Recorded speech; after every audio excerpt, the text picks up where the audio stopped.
네, 안녕하세요.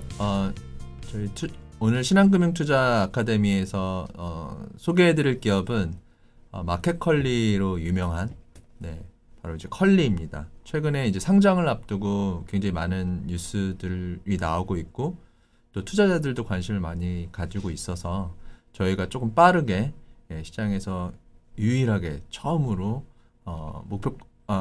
저희가 생각하는 적정 밸류라던가 사업에 대해서 우리 조상원 팀장께서 작성해 주셔서 그 내용을 토대로 저희가 오늘 발표해 보도록 하겠습니다. 그래서 오늘 뭐 기업 개요나 투자 포인트 이런 거 위주로 좀 말씀해 주시고요. 일단은 그 마켓컬리 운영하는 회사로 알고 있는데요. 컬리는 이제 2014년 말에 설립이 됐고요. 이제 2015년부터 이 새벽 배송 서비스를 좀 세계 최초로 좀 선보였다 이렇게 좀 보실 수가 있어요. 그러니까 사실 이제 2022년을 살고 있는 저희는 이 새벽 배송이라고 하는 아이템은 굉장히 좀 보편적이고 좀 일상적인 아이템이라고 생각을 할 수가 있겠지만 사실 이제 2015년 당시에는 굉장히 좀 혁신적인 서비스였다 이렇게 좀 말씀드릴 수 있을 것 같아요. 그래서 이제 너무나 잘 아시죠. 뭐 과일이라든지 채소 같은 신선식품을 밤 11시까지 주문을 하면 다음날 아침 7시까지 배송을 해주는 이제 이런 서비스고요. 아무래도 이제 서비스의 특성상 뭐 맞벌이 가구라든지 이 주부 고객층을 중심으로 굉장히 좀 폭발적으로 성장을 해왔고 지금에 좀 이르게 되었습니다. 그래서 뭐 자세한 이 기업의 개요라든지 연역은 좀 하단 테이블을 참고를 해주시면 좋을 것 같고요. 뭐 주요 주주 구성도 사실 이제 왼쪽에 있는 차트와 좀 비슷하다고 보시면 될 것 같습니다. 이 설립 이후에 좀 꾸준히 외부로부터 이 좀 그 투자 금액을 유치를 하면서 기업 가치도 좀 굉장히 좀 빠르게 좀 상승하는 모습을 보였습니다. 특히 작년 12월에는 이 프리-IPO를 통해서 기업 가치를 약 4조 정도로 평가를 받았고요. 그래서 이제 상장 예비 심사 청구를 실시를 했고 아마 이제 이르면 한 3분기 정도, 올해 3분기 정도에 이 유가증권 시장에 상장을 할 것으로 저희는 예상을 하고 있는 상황입니다. 사실 이 온라인 장보기에는 여러 가지 문제가 있었어요. 뭐 아시겠지만 이 뭐 품질상의 문제라든지 아니면 배송상의 문제라든지 뭐 시간상의 문제라든지 사실은 굉장히 좀 여러 가지 문제가 있었기 때문에 이 온라인 장보기 특히나 이 신선식품 장을 보는 것은 굉장히 조금 어려웠었죠. 근데 이제 컬리가 등장을 하면서 이런 좀 문제점을 해결했다. 이렇게 좀 보실 수 있을 것 같습니다. 컬리는 굉장히 엄격한 좀 기준을 통해서 좀 그 상품을 선정을 했고 100% 직매입을 통해서 이제 상품을 조금 그 매입을 하는 그러면서 좀 데이터 기반의 SCM을 가지고 이 100% 냉장 유통 시스템을 통해서 이 고객의 만족도를 좀 올렸다. 이렇게 좀 보시면 될 것 같아요. 그래서 이제 온라인 장보기는 컬리 등장 이전과 이후로 좀 나뉠 정도로 그렇게 좀 불러도 저희가 과언이 아니지 않을까 이렇게 좀 생각을 하고 있습니다. 네. 매출 흐름이나 수익 구조는 어떻게 되나요? 네, 그 통상적으로 이 이커머스 사업은 두 가지로 나뉘어요.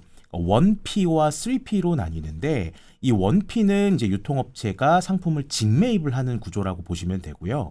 이 3P 같은 경우는 단순히 이제 공급업체와 소비자를 좀 이 중개를 해주는 그래서 이제 그 사이에 수수료를 취하는 이런 구조라고 조금 보시면 될 것 같습니다.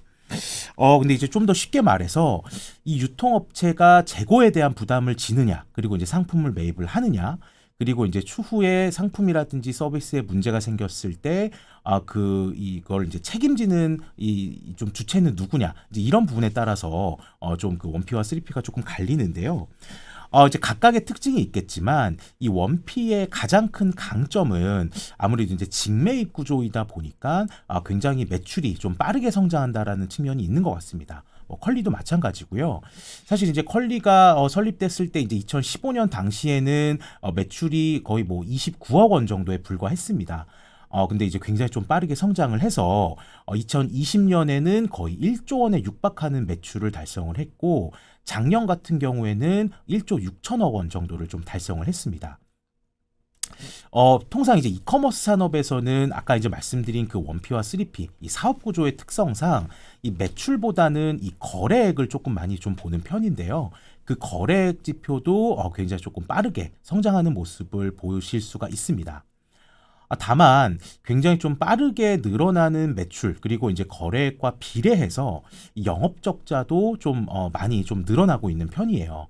그러니까 이제 아무래도 이 좀 새벽 배송이라는 그 어떤 그 이 배송의 특성 그리고 이제 신선식품을 좀 이 배송한다라는 특성 때문에 아무래도 이제 매출 원가율이 높다든지 또 이제 직매입 구조다 보니까 이 재고에 대한 부담이 좀 높다든지 그러니까 이런 부분들 때문에 사실 이 매출 원가율이 조금 높다. 그러니까 이런 좀 아쉬운 점이 있고요.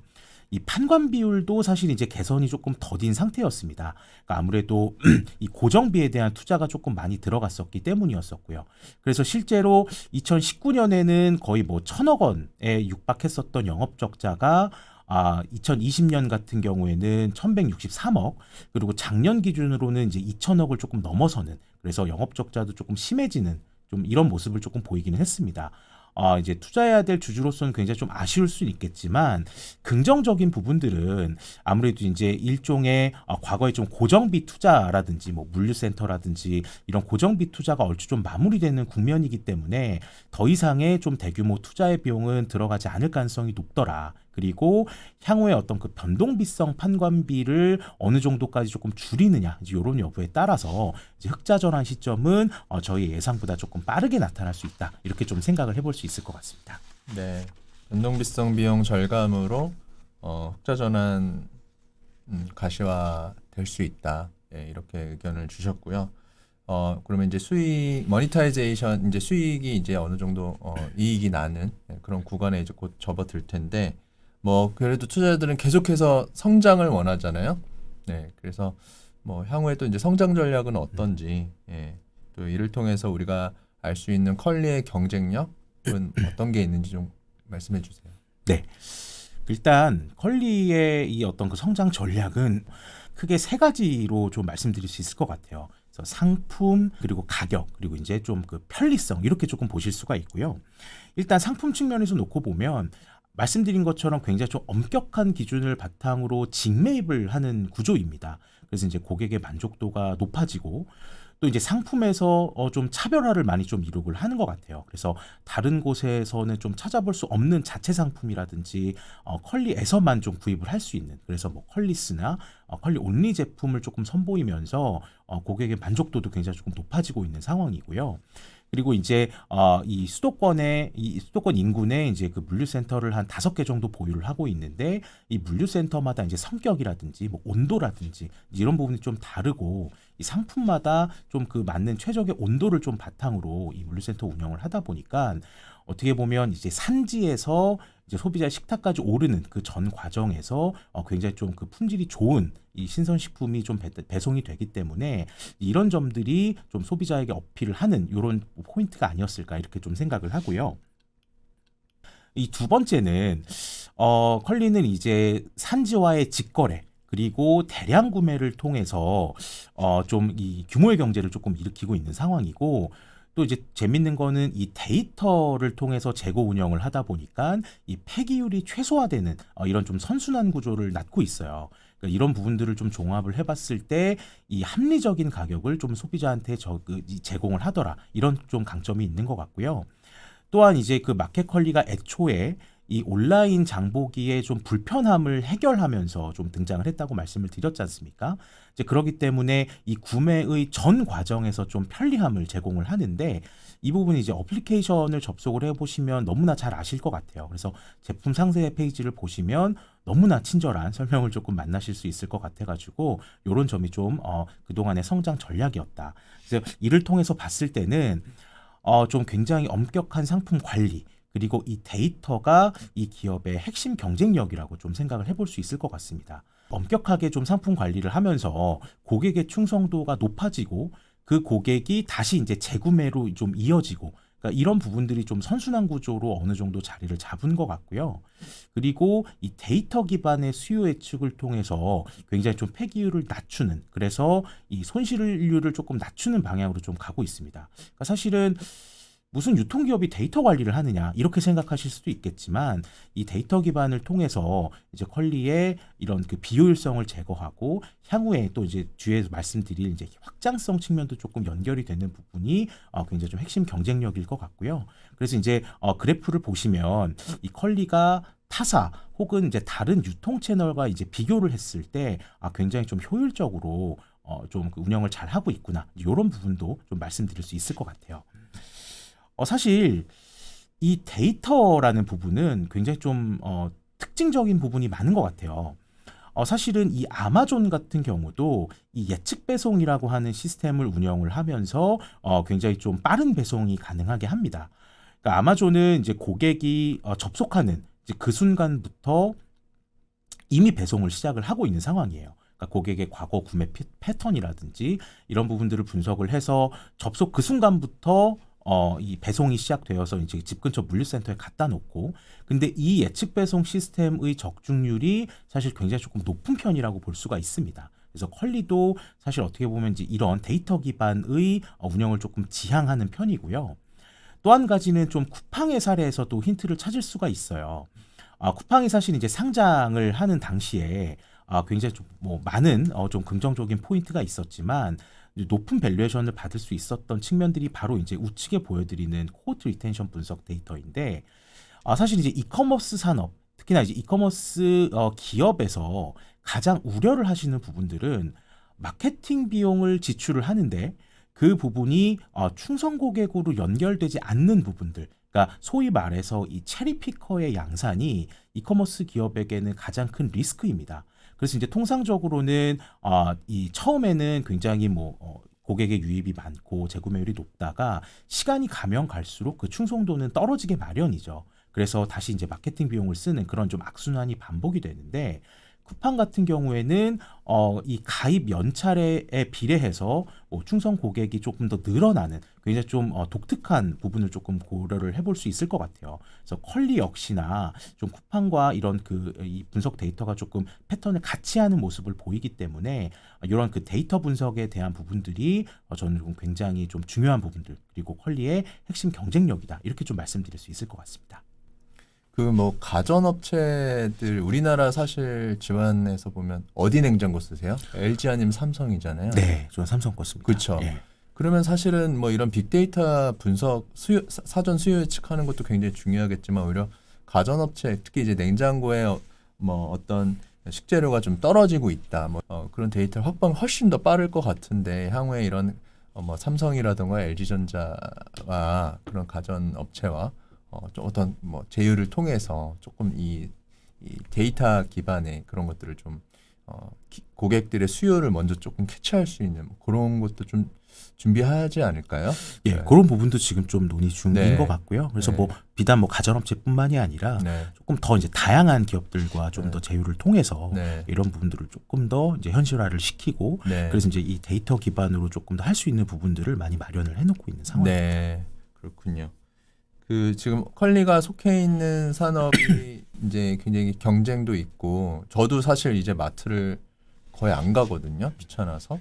사실 되게 일이잖아요. 물론 마트를 좀 구경하러 가시는 분들도 있긴 한데 여성분들 같은 경우 이제 남자들은 거의 갈 일이 없는데 그래서 아무래도 이제 경쟁 업체들이 좀 많이 나오고 있고 그 산업에 대해서도 조금 분석이 이제 하신 것 같은데 네. 사실 이제 한국의 이커머스 시장이 굉장히 빠르게 성장하고 있다라는 거는 너무나 잘 아시는 부분인 것 같아요. 근데 사실 이제 빠르게 성장하고 있는 반면에 이 경쟁 환경을 놓고 보면 그러니까 좀 아직도 지배적인 사업자가 없다는 게 조금 특징인 것 같습니다.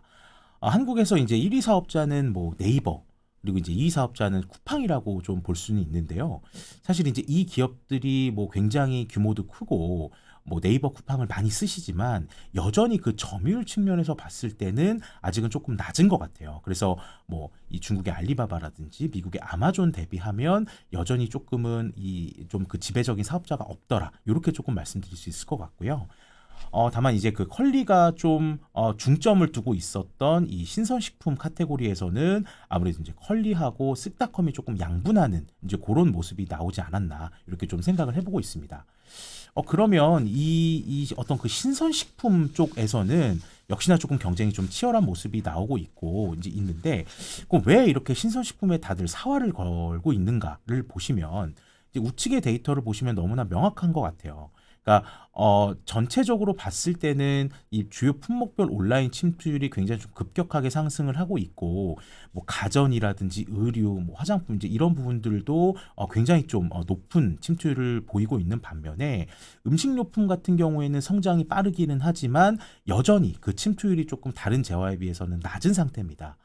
전체 소매 판매 시장에서 단일 품목 기준으로는 음식료품의 어떤 그 비중이 가장 큰 반면에 침투율은 아직은 조금 낮은 상황이기 때문에 좀 그만큼 성장 여력이 높더라 이렇게 좀 생각을 해볼 수 있을 것 같고요. 이제 그만큼 사실은 경쟁이 굉장히 조금 치열하게 진행이 되고는 있었지만 최근에는 뭐 이제 일부 경쟁자들이 조금 이탈하는 모습이 보이면서 오히려 이제 컬리가 조금 더 독주하는 체제가 조금 더 이제 공고해지지 않을까 이렇게 좀 생각을 해보고 있습니다. 사실 근데 이제 컬리를 이제 좀 그 유사 기업을 저희가 이제 조금 보려고 한다면 이 국내 주식 시장에 이커머스 기업이 직접 상장하는 사례는 처음이에요. 그러니까 쿠팡 같은 경우는 지금 이제 그 뉴욕 거래소에 상장이 되어 있고 다른 이제 그 경쟁 업체들은 막 이제 좀 상장을 준비하고 있는 단계거든요. 그래서 국내에서 사실은 조금 사업 구조가 비슷하거나 혹은 이미 상장되어 있는 사례를 조금 찾기는 어렵다고 생각을 해서 좀 사업 구조라든지 이런 부분을 봤을 때는 저는 이제 영국에 있는 이 오카도라는 기업과 굉장히 좀 유사하다 이렇게 조금 생각이 들었습니다. 이 오카도라는 기업도 컬리랑 너무나 사업 구조가 흡사합니다. 그러니까 오프라인 채널 없이 온라인으로만 이 식료품을 유통하는 회사고요.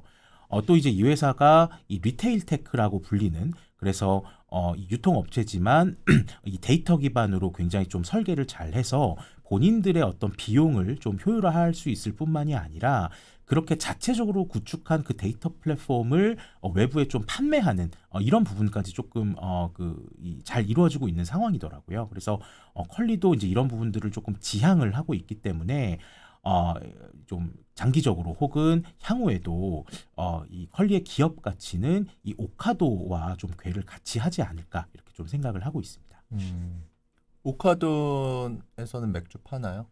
영국 사람들 맥주 좋아하는데. 예, 그러고는 있어요. 컬리는 왜 저기 맥주를 안 팔죠? 그러니까 이게 이제 그 한국의 좀 이 좀 특이한 이 상황 때문인데요. 그러니까 이제 아무래도 이 미성년자 분들은 술을 드시면 안 되는데 이제 온라인에서 너무 이렇게 좀 쉽게 구하실 수가 있다 보니까 한국은 사실 이커머스 시장이 되게 빠르게 성장하고 있지만 살 수 없는 품목들이 있습니다. 그러니까 이를테면 뭐 술이라든지 담배라든지 아니면 이제 전문가의 좀 상담이 필요한 의약품이라든지 아니면 이제 연료들, 그러니까 뭐 휘발유나 이제 경유 같은 그런 연료를 사실은 저희가 이제 온라인으로 구매를 할 수 없다 보니까 그런 품목들은 많이 좀 빠져 있는 상황이고요. 네. 아무래도 최근에는 이 전통주 같은 부분들, 뭐 막걸리나 뭐 장인들이 만드시는 부분들은 온라인 구매가 조금 가능하도록 좀 판로가 열려 있고. 이제 그 부분들이 이제 전통주뿐만이 아니라 좀 다른 이 주종으로 좀 이렇게 옮겨가지 않겠느냐 이런 좀 시도들이 있는 상황입니다. 그래서 네. 이 부분도 좀 시간을 두고 본다고 한다면 조금 더 그 열릴 가능성이 좀 네. 높다고 볼 수 사실 있어요. 오프라인에서 미성년자들이 술 사는 건 굉장히 쉽잖아요. 근데 온라인은 오히려 어렵죠. 요즘 오히려 법이 더- 잘못된 것 같은데. 네.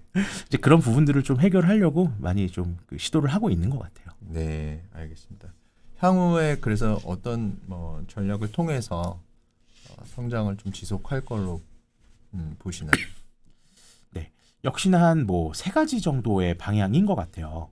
그래서 이 뭐 지역이라든지 아니면 이 좀 카테고리라든지 아니면 이제 하고 있는 뭐 신사업이라든지 이제 이런 부분들을 좀 그 향후의 성장 전략으로 좀 회사가 생각을 하는 것 같고요.